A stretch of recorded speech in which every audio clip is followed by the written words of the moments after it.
ये बहुत हमारे प्यारे आदमी हैं। ये जब तक हमको सामने से नहीं देखते हैं, बोलते हैं वीडियो कॉल पे देखता हूँ तो चैन नहीं मिलता है। जीजा जी सामने आइए ना। Wrong point of India.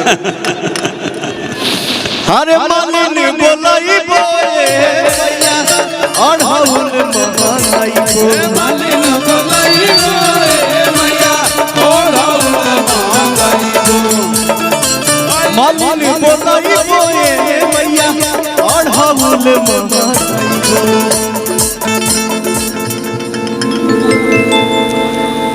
आज की कल कौन फिल्म के वो ट्रेलर लॉन्च भइल हरे पटना में?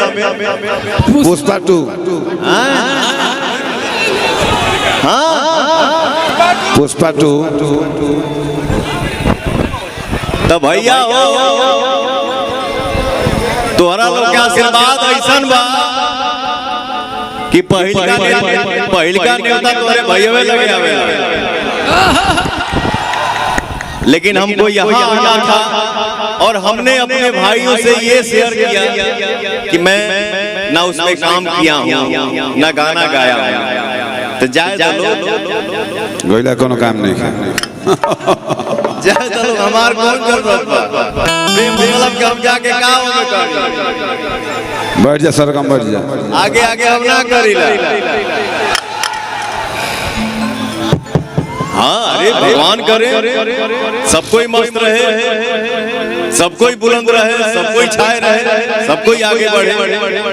अरे मालिनी बोलाई बोए मैया और हवल महानाई को मालिनी बोलाई बोए मैया और हवल महानाई को ओही हौला माए ओहके ओही हौला माए मैया ओहके जो भाई ओही हौला माए मैया ओहके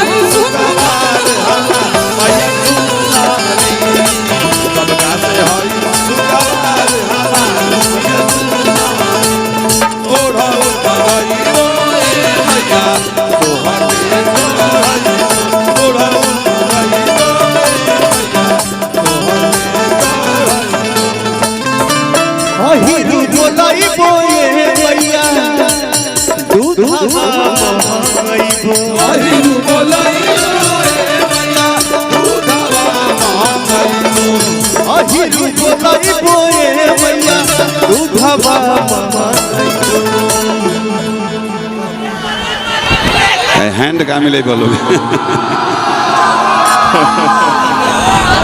हाथ में जा रहा घास में जा रहा रेखा बदल जाएगी।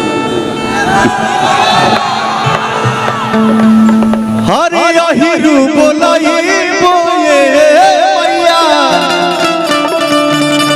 दूधवा महानाई खीरा बाबा नाई बोए